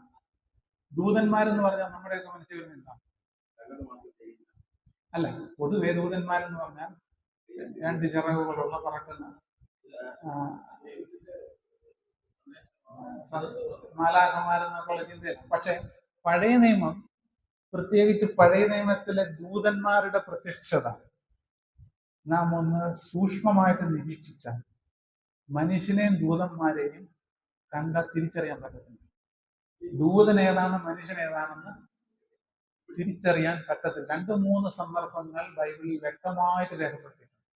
ഒന്ന് അബ്രഹാമിന്റെ അടുത്ത് വന്ന് സാധാരണ മനുഷ്യരെന്ന നിലയിൽ ഭക്ഷണം കഴിച്ചു. ഇനി ഇച്ചിരൂടെ വ്യക്തമായിട്ട് ലോത്തിന്റെ അടുത്ത് ചെന്നപ്പോൾ അവരുമായിട്ട് ഭോഗിക്കണമെന്നും പറഞ്ഞു. അപ്പോൾ പ്രത്യക്ഷത്തിൽ അവരെ മനുഷ്യനെയും ദൂതന്മാരെയും തിരിച്ചറിയത്തില്ല. ഒന്ന് ദൈവത്തിന്റെ സാദൃശ്യത്തിലും സ്വരൂപത്തിലും സൃഷ്ടിക്കപ്പെട്ട മനുഷ്യൻ ജഡം, ദേഹി, ആത്മാവുള്ള സൃഷ്ടി. മറ്റേത് രൂപമുണ്ടെങ്കിലും മനുഷ്യന്റെ സാദൃശ്യത്തിലും സ്വരൂപത്തിലും സൃഷ്ടിക്കപ്പെടാത്ത ദൈവത്തിന്റെ സൃഷ്ടിയായിട്ടുള്ള സ്പിരിറ്റ് ബീയിങ്സ്. അവർക്ക് അത് പെർമനന്റ് ഫോം അല്ല. അവർ ഫോം എടുത്ത് വന്ന് മനുഷ്യനുമായിട്ട് മിങ്കിൾ ചെയ്തപ്പോൾ അവർക്ക് സ്പിരിറ്റ് ബീയിങ്സ് ആണ്. അവർക്ക് തനതായിട്ടുള്ളൊരു ഫോം ഇല്ല. പക്ഷേ മനുഷ്യരൂപത്തിൽ പ്രത്യക്ഷപ്പെട്ട് മനുഷ്യരുമായിട്ട് ഇടപഴകുമ്പോൾ കണ്ടാൽ തിരിച്ചറിയാൻ പറ്റത്തില്ല ഇത് ദൂതനാണോ മനുഷ്യനാണോ എന്ന്. ആ, അത് തിരിച്ചറിയാൻ പറ്റത്തില്ല. രൂപത്തിലും ഭാവത്തിലും തിരിച്ചറിയാൻ പറ്റത്തില്ല. അപ്പോൾ അങ്ങനെ ദൈവദൂതൻ, ഇവിടെ നാം കാണുന്ന വിശദീകരണത്തിൽ വീണു പോകാത്ത ദൈവദൂതന്മാരെ കുറിച്ചാണ്, സൺസ് ഓഫ് ഗോഡിനെ കുറിച്ചാണ് പറയുന്നത്. അങ്ങനെയെങ്കിൽ വീണു പോയ ദൂതന്മാർക്കും അങ്ങനെ വരാൻ പറ്റത്തില്ല. പറ്റും. അങ്ങനെയുള്ളവർ മനുഷ്യരുമായിട്ട് ഇടകലർന്നു എന്നുള്ളതാണ്. അതിന് വ്യക്തമായിട്ടുള്ള ചിത്രമാണ് ലോത്തിന്റെ സംഭവം. അവരുമായിട്ട് ഭോഗിക്കണമെന്നും പറഞ്ഞ് വന്നത്. ആ നിലയിൽ മനുഷ്യ വംശത്തെ നശിപ്പിക്കുക. ഈ പ്രവൃത്തിയുടെ പിന്നിൽ ഒരൊറ്റ വാക്യമാണ് ഉൽപ്പത്തി 3:15. സ്ത്രീയുടെ സന്തതി പുരുഷന്റെ തലഭാഗം. അപ്പോൾ ആ പദ്ധതി നശിപ്പിക്കണേ എന്ത് ചെയ്യണം? മനുഷ്യനെ നശിപ്പിക്കണം. മനുഷ്യന്റെ തനതായിട്ടുള്ള രൂപവും ദൈവം സൃഷ്ടിച്ച രീതിയിലുള്ള ഒരു സവിശേഷത നശിപ്പിക്കുക. അങ്ങനെയാണ് ആചാനുഭാവത്തിലായിട്ടുള്ള ആളുകൾ ഉണ്ടായത്. അത് ആ പശ്ചാത്തലത്തിലാണ് നോഹയും തന്റെ പുത്രന്മാരും മാത്രമേ ആ സമൂഹത്തിൽ റൈച്ചസ് ആയിട്ടുണ്ടായിരുന്നു എന്ന് പറഞ്ഞാൽ എന്റെ അർത്ഥം എന്നാണ്? നോഹയും പാപം ചെയ്തില്ലെന്നാണ്? അല്ല, പ്യുവർ ഹ്യൂമൻ റേസ് മെയിൻറ്റെയിൻ ചെയ്ത രീതിയിൽ നോഹയും മാറി. ഇത് നമ്മൾ പലരും പറഞ്ഞു കേട്ടതായി വ്യാഖ്യാനിക്കുക. ഇത് കൂടുതൽ വ്യക്തമാകാനായിട്ട് ഒരു വാക്യം മാത്രം ഒന്ന് ചുമ്മാ അത് വായിച്ചു പോകാം. 6-ാമത്തെ അധ്യായം, ഉൽപ്പത്തി പുസ്തകം 6-ാം അധ്യായം. വലിയ അതിക്രമം, വഷളത്വം പെരുകി എന്നൊക്കെയാണ് പറയുന്നത്. പക്ഷെ ബൈബിളിലെ വിശദീകരണം നമ്മൾ ആ വാക്കുകൾ മാത്രം ഒന്ന് വായിച്ചാൽ മതി. മനുഷ്യർ ഭൂമിയിൽ പെരുകി തുടങ്ങി, അവർക്ക് പുത്രിമാരും ജനിച്ചു. ദൈവത്തിന്റെ പുത്രന്മാർ മനുഷ്യരുടെ പുത്രിമാരെ സൗന്ദര്യവതികൾ എന്ന് കണ്ടതുകൊണ്ട് തങ്ങൾക്ക് ഇഷ്ടമുള്ളവരെ വിവാഹം ചെയ്തു. അപ്പോൾ യഹോവ, ഈ വാക്യത്തിന് തന്നെ കുഴപ്പം, ഇന്ന് ഇഷ്ടമുള്ളവരെ വിവാഹം കഴിക്കുന്നു ഇല്ലയോ? ഇന്ന് ഇഷ്ടമില്ലാത്തവരാണ് ഇഷ്ടമുള്ളവരാണ് വിവാഹം കഴിക്കുന്നത്. അതേ പ്രയോഗം ഇവിടെ ഇരിക്കുന്നു. ഈ ഇഷ്ടമുള്ളവരെ തങ്ങൾക്ക് ബോധിച്ചവരെ വിവാഹം കഴിച്ചാൽ തന്നെ കുഴപ്പം. അതെങ്ങനെ തെറ്റായി മാറിയത്?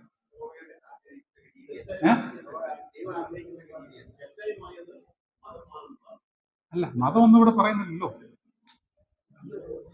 ദൈവത്തിന്റെ പുത്രന്മാർ മനുഷ്യരുടെ പുത്രിമാരെ സൗന്ദര്യവതികൾ എന്ന് കണ്ട് തങ്ങൾക്ക് ഇഷ്ടമുള്ളവരെ വിവാഹം കഴിച്ചു. എന്ന് വെച്ചാൽ ദൈവത്തിന്റെ പുത്രന്മാർ ആരാണെന്നുള്ളതാണ് ചോദ്യം.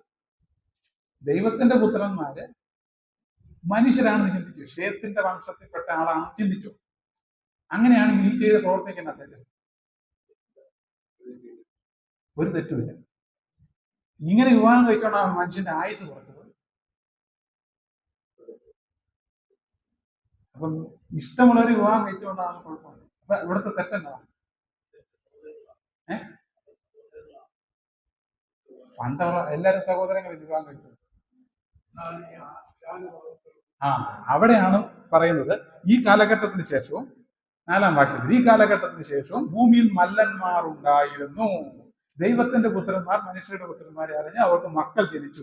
ഇവരായിരുന്നു പൗരാണിക കാലത്തെ പ്രഖ്യാത പുരുഷന്മാർ എന്നറിയപ്പെട്ട വീരന്മാർ. കാര്യം എന്നാ? ഈ വിവാഹത്തിലൂടെ ഉണ്ടായത് എന്താണ്?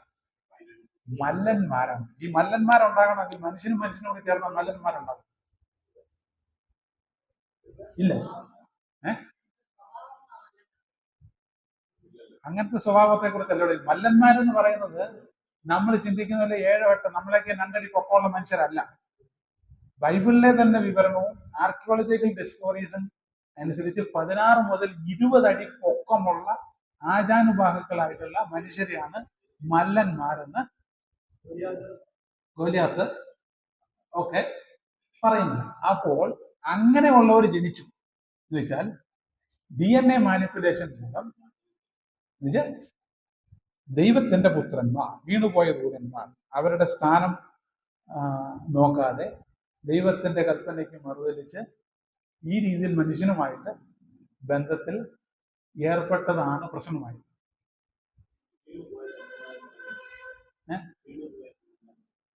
വീണുപോയ ദൂതന്മാരെന്ന് പറയുമ്പോൾ ദൈവം സൃഷ്ടിച്ച ദൂതന്മാരിൽ ചില ദൂതന്മാർ പാപം ചെയ്തു. അത് അതിനെക്കുറിച്ച് എന്താണ്, ഏത് തരത്തിലുള്ള പാപമാണ്, എങ്ങനെയാണെന്നൊന്നും വ്യക്തമല്ല. ചില ദൂതന്മാർ പാപം ചെയ്ത് ദൈവം അവരെ ആ സ്ഥാനത്ത് നിന്ന് മാറ്റി. അങ്ങനെയുള്ള കൂട്ടത്തിൽ വരുന്ന അതിന്റെ കിങ്കരന്മാരായിട്ടുള്ള ആളുകളാണ് ഡീമൻസ് എന്നും ഒക്കെ ബൈബിളിൽ രേഖപ്പെടുത്തിയിരിക്കുന്നത്. ആ ഒരു കൂട്ടം ആളുകൾ ആനോക്കിന്റെ പുസ്തകത്തിൽ എഴുതിയിരിക്കുന്നത് 200 സൺസ് ഓഫ് ഗോഡ്, 200 പേരുണ്ടായിരുന്നു. ഈ 200 പേരാണ് മനുഷ്യപുത്രിമാരുമായിട്ട് സംഗമത്തിൽ ഏർപ്പെട്ട് ഹ്യൂമൻ ജനറ്റിക് ലൈൻ മാറ്റുവാനായിട്ട് പ്രവർത്തിച്ചതെന്നാണ് അവർ. അത് ശരിയാവണമെന്നില്ല, എന്നാൽ കുറച്ചു പേര് ആ നിലയിൽ ഉണ്ടായിരുന്നു. അപ്പോൾ പ്രത്യക്ഷത്തിൽ ശാരീരികമായിട്ട് ബന്ധത്തിൽ ഏർപ്പെടാൻ കഴിയുന്ന രൂപത്തിൽ ദൂതന്മാർക്ക് വരാൻ പറ്റുമായിരുന്നു. ലോകത്തിന്റെ സംഭവം അത് വ്യക്തമാക്കുന്നു. അപ്പോൾ ആ നിലയിൽ ശാരീരിക ബന്ധത്തിൽ ഏർപ്പെട്ട് വന്ന അജാനുബാഹുക്കളായിട്ടുള്ള ആളുകൾ പെരുകിയത് മൂലം കർത്താവ് ദൈവം വിഭാവനം ചെയ്ത രക്ഷണ്യ പ്രവൃത്തി ഇല്ലാതായിപ്പോയി. ആ കൂട്ടത്തില് വീണുപോയ ദൂതൻ. ആരൊക്കെയാണ്? നമുക്ക് ഒരു കാര്യം ബൈബിൾ വളരെ സൈലന്റ് ആയിട്ട് പറയുന്നത്, ഈ കാര്യത്തെക്കുറിച്ച് കൂടുതൽ വിവരങ്ങൾ നമുക്ക് ലഭിക്കുന്നില്ല. പക്ഷെ സൺസ് ഓഫ് ഗോഡ് എന്ന് പറയുന്നത് ശേത്തിന്റെ പുത്രന്മാരെന്നുള്ള വാദം ഏകദേശം 500-600 AD-യിലാണ് ആദ്യം അത് ഉന്നയിച്ചത് തന്നെ. അതിനു മുന്നേ സകല മനുഷ്യരും ദൈവദൂതന്മാരാണ്, വീണുപോയ ദൂതന്മാരാണെന്നാണ് ചിന്തിച്ചുകൊണ്ടിരുന്നത്. ഈ ഇഷ്ടമുള്ളൊരു വിവാഹം കഴിക്കുന്നത് എങ്ങനെ? വഷളത്വമാണ്, അല്ലെങ്കിൽ എന്തെങ്കിലും അധാർമ്മിക, അല്ലെങ്കിൽ സ്വാഭാവിക പ്രകൃതിക്ക് വിരുദ്ധമായിട്ട് പ്രവർത്തിച്ചു എന്നൊക്കെ ബൈബിളിൽ പലയിടത്തും എഴുതിയിട്ടുണ്ടല്ലോ. അങ്ങനെയുള്ള എന്തെങ്കിലും വേണം. ഇത് ആണും പെണ്ണും തമ്മിൽ വിവാഹം കഴിച്ചാൽ തന്നെ കുഴപ്പം. മല്ലന്മാരുണ്ടാകണമെങ്കിൽ സാധാരണ മനുഷ്യർ തമ്മിൽ വിവാഹം കഴിച്ചാൽ മല്ലന്മാരുണ്ടാവും. അത് പറയുന്നത് ശേത്തിന്റെ ഒരു തെറ്റ് ചെയ്തു മൂലം ഒരു ദൈവത്തെ അനുസരിക്കാത്ത ഒരു ജനതയും ദൈവത്തെ അനുസരിക്കുന്ന ഒരു ജനതയും തമ്മിൽ ഏർപ്പെടും. അങ്ങനെയാണെങ്കിൽ ഇന്നും രക്ഷിക്കപ്പെട്ടവരും രക്ഷിക്കപ്പെടാത്തവരും നമ്മൾ വിവാഹം കഴിച്ചാൽ മല്ലന്മാരുണ്ടാവണം.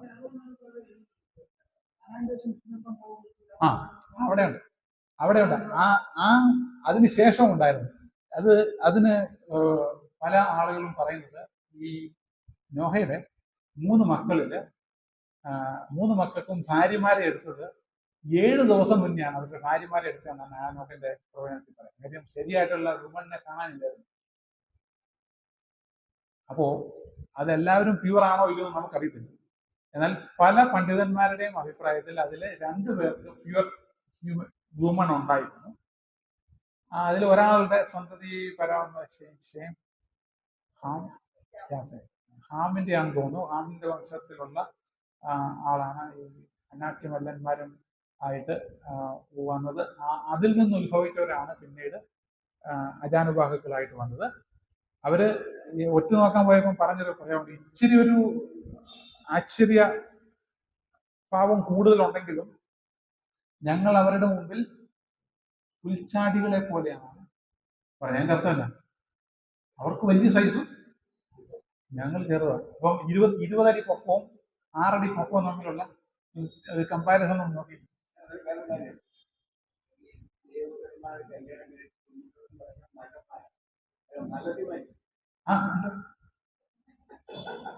ഈ പുരുഷനിൽ നിന്നാണല്ലോ, അതുകൊണ്ടാണല്ലോ പുരുഷനിൽ നിന്നാണല്ലോ ഇതെല്ലാം ഉണ്ടാകാൻ. അതുകൊണ്ടാണ് നമ്മൾ പലപ്പോഴും ചിന്തിക്കുന്ന ഒരു വസ്തുത, ഈ പഴയ നിയമത്തിലെ ദൈവം ക്രൂരനായിട്ടുള്ള ദൈവമാണെന്നാണ് പലരും.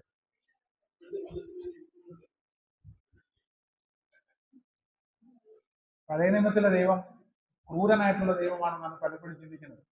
പക്ഷേ ഈ നോഹയ്ക്ക് ശേഷം ഉണ്ടായ മല്ലന്മാരെ അവസാനിപ്പിക്കാനായിരുന്നു ദൈവം ഇസ്രായേൽ ജനത്തെ ഉപയോഗിച്ചത്. ദാവീദ് യുദ്ധം ചെയ്തപ്പോൾ ഒരു അനാക്യ മല്ലനെ കുറിച്ച് ഒരു അപ്പോൾ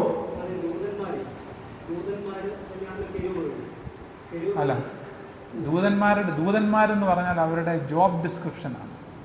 സന്ദേശവാഹകർ എന്ന് മാത്രമേ ഉള്ളൂ. ഇവരെല്ലാവരും ആത്മരൂപികളാണ്, സ്പിരിറ്റ് ബീയിങ്സ് ആണ്.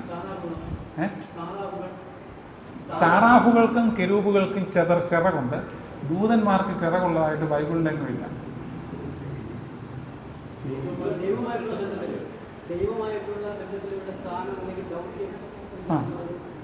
ഇത് ദൂതന്മാരെ സംബന്ധിച്ച് രക്ഷ പ്രാപിക്കാനുള്ളവരുടെ സേവകാത്മാക്കൾ എന്ന് എഴുതിയിട്ടുണ്ടല്ലോ. മറ്റുള്ളവർക്ക് പ്രത്യേക ദൈവത്തെ ആരാധിക്കാനും മഹത്വപ്പെടുത്താനും ഒക്കെ ആയിട്ട് പല രീതിയിലുള്ള ഉത്തരവാദിത്തങ്ങൾ. അതിനെക്കുറിച്ച് ബൈബിൾ സൂക്ഷ്മമായിട്ട് പരിശോധിച്ചാൽ ദൂതന്മാരെ കുറിച്ച് വളരെ ചുരുങ്ങിയ വിവരങ്ങളെ കൊടുത്തിട്ടുണ്ട്.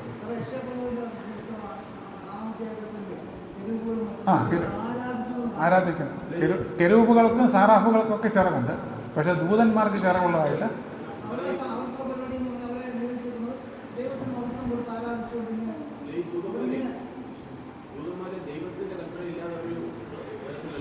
ഇല്ല. ദൈവം ആക്കി വെച്ചിരിക്കുക. എബ്രായ ലേഖനത്തിൽ പറയുന്നത് രക്ഷ പ്രാപിക്കാനുള്ളവരുടെ സേവകാത്മാക്കളായിട്ട് 1:14 നാം വായിക്കുന്നത്.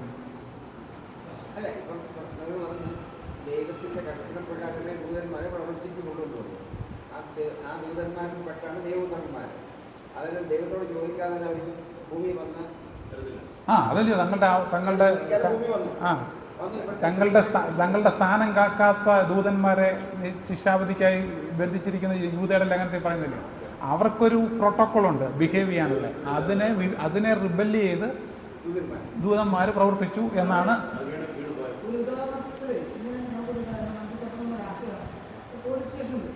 പോലീസുകാരുണ്ട്, സ്റ്റേഷൻ ആളുണ്ടാവും. ഇവിടെ പാറാമാരെന്ന് പറയുന്ന സംവിധാനമാണ്.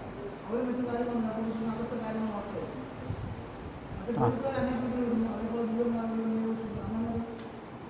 അങ്ങനെ ഈ സ്പിരിറ്റ് ബീയിങ്സിനെ ദൈവം എങ്ങനെ പ്ലാൻ ചെയ്തിരിക്കുന്നത് നമുക്ക് വിവരങ്ങൾ കുറവാണ്. ദൂതന്മാരെന്ന് പറഞ്ഞാൽ ലോ റാങ്കിലുള്ളവരാണ്.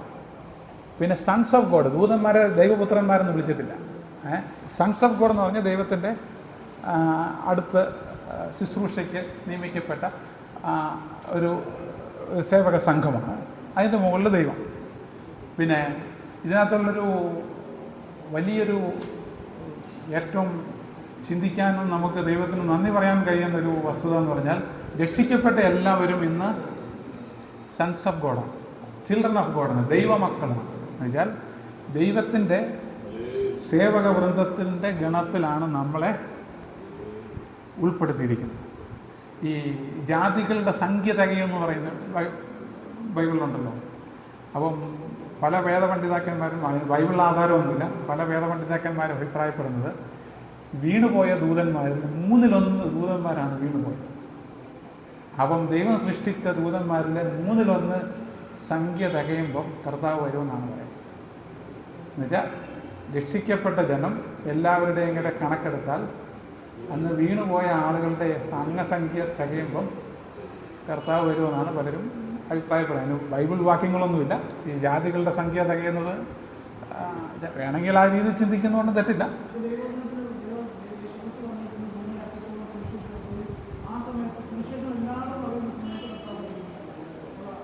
ഞാനതല്ലേ പറഞ്ഞത്, ഇതിൽ ബൈബിൾ വാക്യമൊന്നുമില്ല.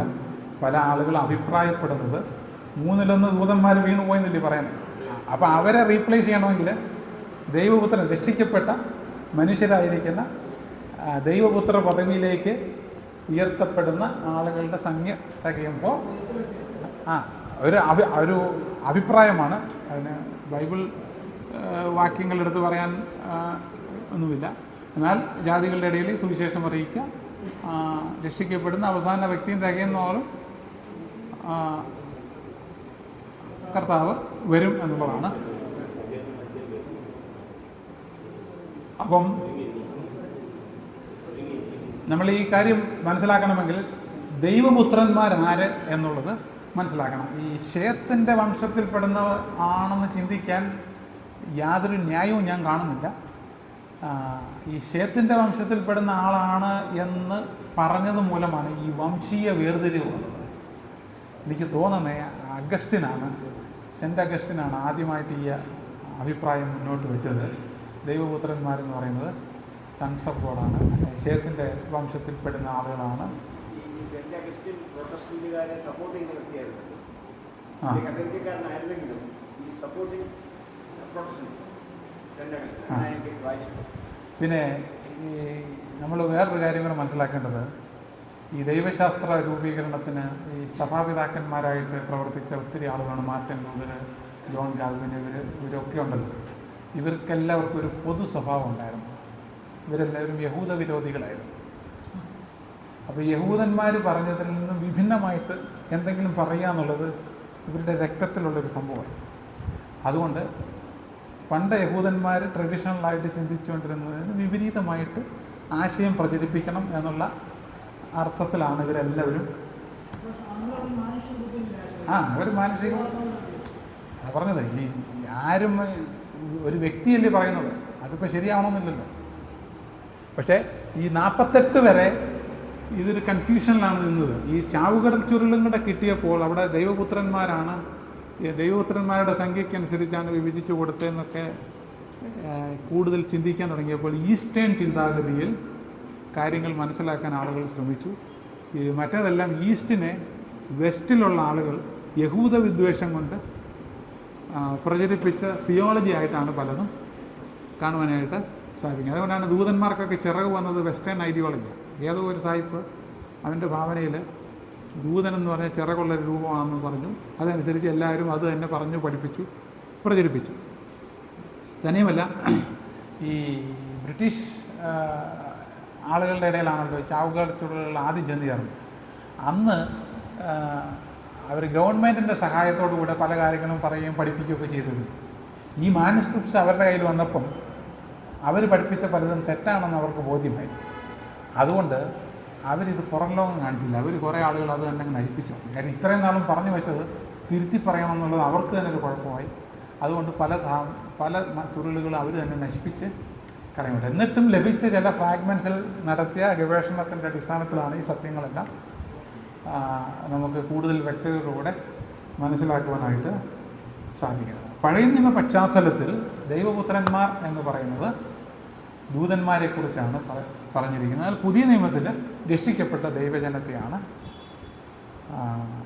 അത് ഉദ്ദേശിച്ചിരിക്കുന്നത്. അപ്പോൾ ഈ രീതിയിൽ നിന്നാണ് തെറ്റായിട്ടുള്ള ചിന്താഗതികൾ ഉരുത്തിരിഞ്ഞ് വന്നത്. ഈ വസ്തുതകൾ നാം മനസ്സിലാക്കുന്നത് നമ്മുടെ ബൈബിൾ വീക്ഷണം, ബൈബിൾ ചരിത്രം വിശകലനം ചെയ്ത രീതിയിലൊക്കെ വലിയ സ്വാധീനം ചെലുത്താൻ കഴിയുന്ന ഒന്നാണ്. അപ്പോൾ സാധാരണ വ്യക്തിയിൽ നിന്നും വിഭിന്നമായിട്ടുള്ള ആളുകൾ ദൈവപുത്രന്മാരുമായിട്ടുള്ള സംയോജനത്തിൽ ഉണ്ടായി. അത് നശിപ്പിക്കുവാനാണ് ദൈവം പ്രളയം അയച്ചത് എന്നാണ് നമുക്ക് ചിന്തിക്കുമ്പോൾ കാണുവാനായിട്ട് സാധിക്കും. എന്നാൽ അതിനുശേഷം അവർക്ക് കിട്ടിയ ഇൻഫർമേഷൻ വെച്ചുകൊണ്ട് അപ്പോൾ ദൈവപുത്രന്മാർ മുകളിൽ നിന്നല്ലേ വന്നത്. അപ്പം ഒരു ടവർ ഉണ്ടാക്കി അവർക്കിനി ഇങ്ങോട്ട് വരാൻ പറ്റത്തില്ല, പഴയതുപോലെ സംഭവിക്കുന്നില്ല. അപ്പോൾ നമുക്ക് അങ്ങോട്ട് മുകളിലോട്ട് പോകാം. ആ നിലയിൽ പഴയൊരു സംവിധാനം കൊണ്ടുവരാമെന്നുള്ള പ്രതീക്ഷയിൽ. എന്നാൽ ദൈവത്തിൻ്റെ പദ്ധതി നിറവേറുന്നതും വരെ ദൈവം ബ്ലോക്ക് ചെയ്താണ് ഭാഷ കലക്കി എല്ലാവരെയും കലക്കി ചിതറിച്ചത്.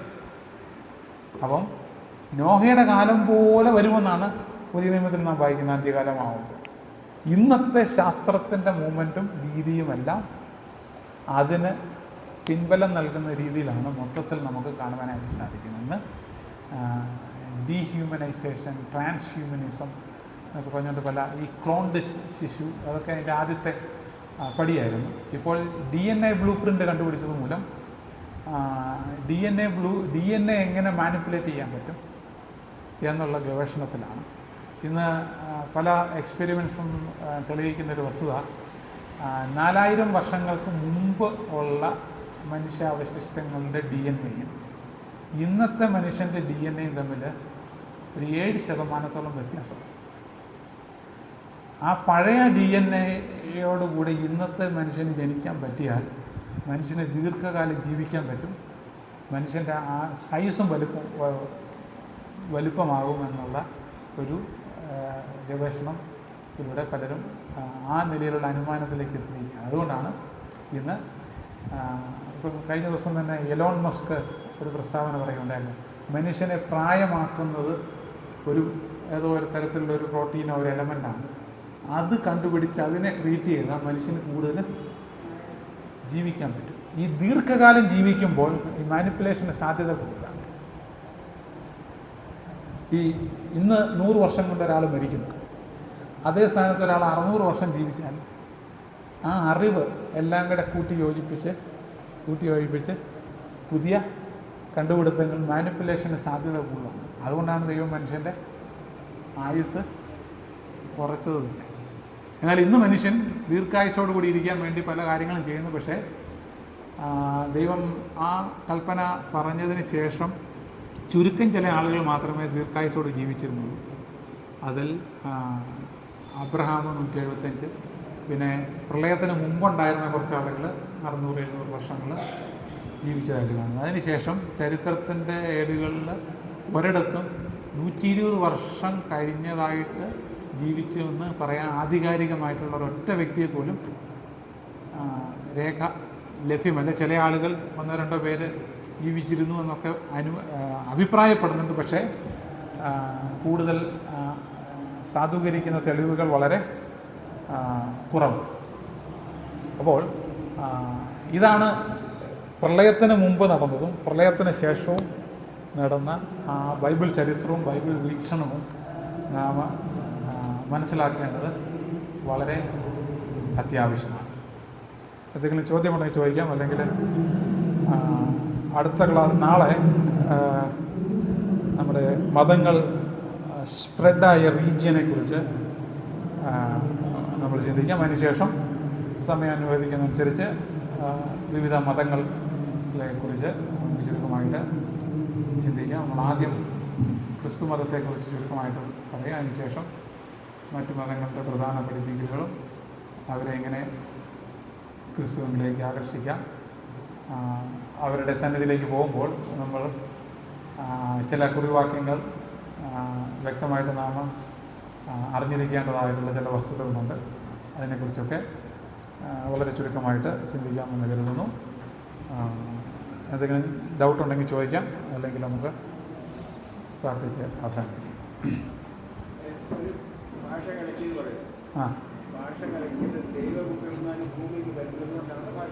അല്ല, അത് പ്രളയത്തിന് മുമ്പാണ്.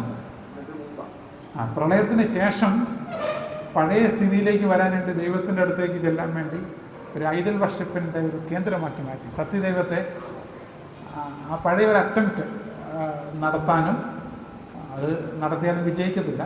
കാര്യം ദൈവമാണ് ബ്ലോക്ക് ചെയ്തത്. അങ്ങനെയുള്ള ആളുകൾ മനുഷ്യരുമായിട്ട് ബന്ധപ്പെടുന്നതിനെക്കുറിച്ച് അവർ ദൂതന്മാരെ ചങ്ങലയിൽ കെട്ടി ബന്ധിച്ച്, എനിക്ക് ഹാനോക്കിൻ്റെ പ്രവചനത്തിൽ തന്നെയാണെന്ന് തോന്നുന്നു, അത് കണ്ട ദൂതന്മാർ ഇനി ഒരിക്കലും ആ പ്രവൃത്തിയിൽ ഏർപ്പെടാത്തതോ അത്രയ്ക്ക് ഭീകരമായിട്ടുള്ള ശിക്ഷയായിരുന്നു ദൈവം അവർക്ക് കൊടുത്തതെന്നുള്ള രീതിയിലാണ് അവിടെ രേഖപ്പെടുത്തിയത്.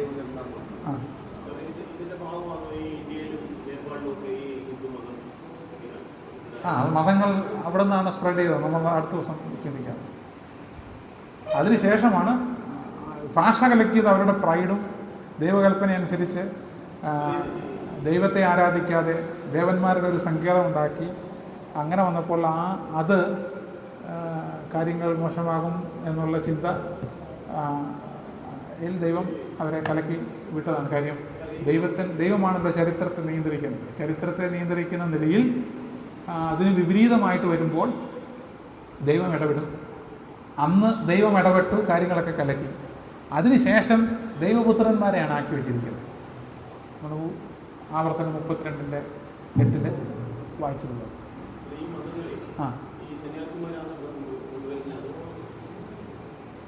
ആ അതിന് പല വ്യക്തികളും അത് പ്രചരിപ്പിക്കാനുണ്ടായിരുന്നല്ലോ.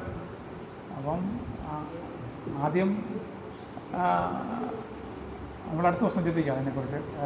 മെസൊപ്പൊത്തേമിയ റീജിയനിൽ നിന്നാണ് പ്രധാനമായിട്ടും അത് സ്പ്രെഡായിട്ട് വന്നത്.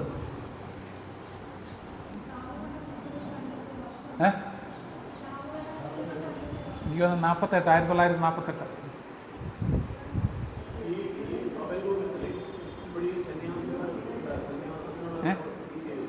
അവിടെ പ്രീസ്റ്റുകൾ ഉണ്ടായിരുന്നല്ലോ.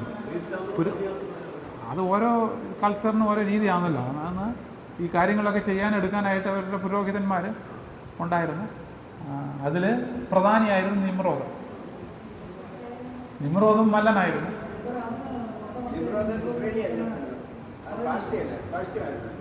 ഇല്ല, ഇസ്രായേൽ ജനം അബ്രഹാമിൻ്റെ ഇതായിട്ടല്ലേ വരുന്നത്.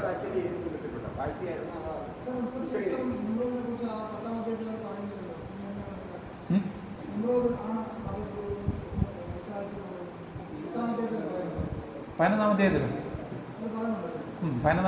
നിമ്രോദൻ്റെ പേര് പറഞ്ഞാണ് മല്ലന്മാർ എന്ന് പറയുന്നത്. അത് കൃത്യമായിട്ട് എനിക്ക് അറിഞ്ഞുകൂടാ. അന്നത്തെ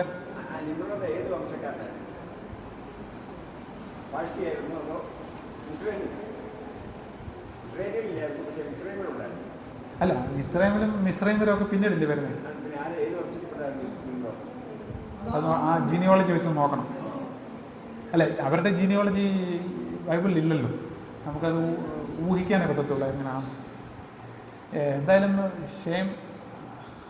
ഹാമിൻ്റെ വംശത്തിൽ വന്ന ഈ 3 വ്യക്തികളിൽ നിന്നാണല്ലോ ലോക ജനത മുഴുവനും ഉണ്ടായത്. പിന്നെ വേറൊരു പോസിബിലിറ്റി ചിലപ്പോൾ ആദാമിൻ്റെ സന്ദർഭത്തിലുണ്ടായിരുന്നതുപോലെ കയ്യനും ഹാബേലും ഒക്കെ വിവാഹം കഴിച്ച ആരെയും ആദാമിൽ നിന്നുണ്ടായ മക്കളെ തന്നെയല്ലേ വിവാഹം കഴിച്ചത്. അതേപോലെ നോഹയുടെ പുത്രന്മാരെ 3 പേരെ എടുത്തെന്നുള്ളൂ. നോഹയുടെ പുത്രന്മാർ ചിലപ്പോൾ തൻ്റെ മാതാവിൽ ജനിച്ച പുത്രിമാരുമായിട്ടായിരിക്കും ചിലപ്പോൾ, അറിയത്തില്ല. നമുക്ക് ഇതെല്ലാം ഊഹാപോഹങ്ങൾ മാത്രമേ ഉള്ളൂ, വ്യക്തമായിട്ട് ഉള്ള രേഖകളില്ല. അതിനുശേഷം വന്ന പ്യുവർ മനുഷ്യരാശി മുഴുവനും ഈ 3 പേരിൽ നിന്നാണ് ഉണ്ടായത്. കാര്യം ഈ ഹാനോക്കിൻ്റെ പ്രവചനത്തിൽ 7 ദിവസം വ്യക്തമായിട്ടുള്ള ആളുകളെ കണ്ടുപിടിക്കാൻ പറ്റാത്തതുകൊണ്ട് 7 ദിവസം മുന്നേ തിരഞ്ഞെടുത്തതെന്നാണ്. അത് ശരിയാണെങ്കിൽ ഒരുപക്ഷെ അവർ പ്യുവർ ഹ്യൂമൻ ആകണമെന്നില്ല. പിന്നീട് മല്ലന്മാർ വന്നത് പ്യുവർ ഹ്യൂമൻ അല്ലാത്ത വുമൺ ഉണ്ടായതുകൊണ്ടാണല്ലോ പിന്നീട് മല്ലന്മാർ വന്നത്. അപ്പം അതിൻ്റെ ചരിത്രം സംഭവം നമുക്ക് അറിയത്തില്ല, വളരെ പരിമിതമാണ്.